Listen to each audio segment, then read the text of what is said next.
Here's a story almost nobody is talking about in St. Clair County. One of the most stable townships just posted the biggest foreclosure jump we have seen all year. A small rural community quietly slipped into the danger zone in Port Huron, which has led this list all year, finally showed a shift in direction.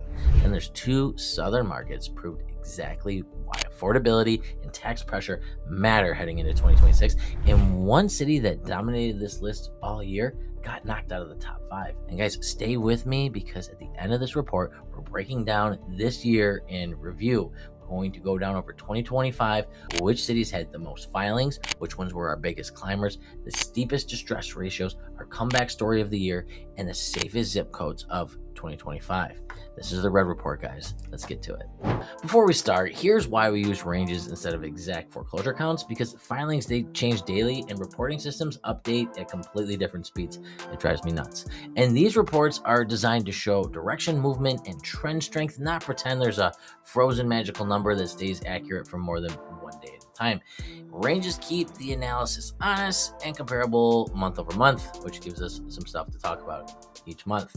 Now, let's break down December. St. Clair County's foreclosure map shifted again, and December gave us some of the clearest signals heading into 2026. Whether you live in Port Huron, Fort Gratiot, Marysville, St. Clair, or any of the rural pockets, this matters for your equity and your strategy. Today, we're breaking everything into 4 parts. The 5 cities with the highest number of pre-foreclosures, the 5 cities with the highest distress per household or per capita, the 3 fastest heating up markets, and the 2 safest zip codes heading into 2026. And after that, our full year in review rankings to close out the books for 2025. Part 1, guys, the 5 cities by raw foreclosure volume. Port Huron, 36 to about 40 filings last month. For the first time in months, Port Huron showed a slight dip instead of a rise, not recovery, stabilization. Old housing stock, rising taxes and insurance spikes, and wage stagnation dominated the problems we saw in Port Huron this year. Then we had Fort Gratiot, 16 to about 18 filings, flat month over month. Affordability tightening around the $300,000 to $400,000 price range. We've said that before. Marysville, 11 to 13 filings, a slight cool down, still elevated compared to early 2025, proving middle income households are carrying more debt pressure than we initially expected. Finally, St. Clair, 9 to 11 filings, a modest increase. Higher income markets aren't immune to tightening insurance and utility costs. And before I forget, Clay Township, 6 to 8 filings, small numbers, but a consistent upward direction over the last 90 days for sure. Part 2, guys, the 5 cities by distress per household or per capita. We have Port Huron, 1 in every 180 homes, highest distress ratio in the county. St. Clair, 1 in every 210 homes, income shock showing up even in our most stable markets. Marysville, about 1 in every 230 homes. December confirms that mid-year price spike was not a one-off.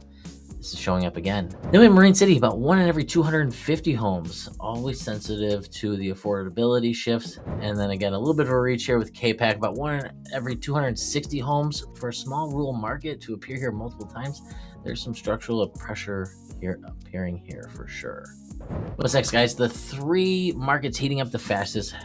Yale, about 4 to 5 filings, up nearly 20%, one of the largest proportional increases in the county. Then we had Capac, another meaningful jump, 3 straight months of increases. It's officially a trend. Algonac, 4 to 5 filings, up about 10 to 15%, typically stable, but December showed early distress signals. Part 4, guys, the 2 safest zip codes in St. Clair County. Again, Kimball Township, 2 to 3 filings, balanced prices, newer homes, and lower taxes, naturally resistant to volatility. Then we had Burtchville Township, 1 to 2 filings, low taxes, and predictable demand.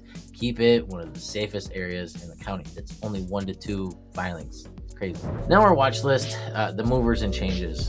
Capac moved up in both percentage pressure and heating up categories, and then Marine City holding percentage pressure, and Yale significant proportional jump, and Algonac meaningful late year movements we saw again. Now we're here in review the 2025 final rankings. The most total filings was Port Huron. The highest distress ratio also was won by Port Huron. Our biggest climber was Capac. Comeback story of the year, Marysville, its early spike, mid-year cool down, and late-year stabilization.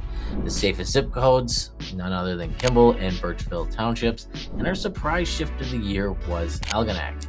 What's the bottom line, guys? St. Clair County enters 2026 in 3 clear zones. The pressure zone, Port Huron, St. Clair, and Marysville. The volatility zone, Capac, Yale, Marine City, Algonac, and the stability zone, Kimball and Burtchville Township. Buyers, distress opportunity clusters are forming early. Sellers, your value is shaped by the zip codes around you. And investors, percentages reveal real market direction, so keep an eye on it. That's your December 2025 St. Clair County Foreclosure Watch. Subscribe so you don't miss January's numbers. We'll see you on the next one. Happy New Year.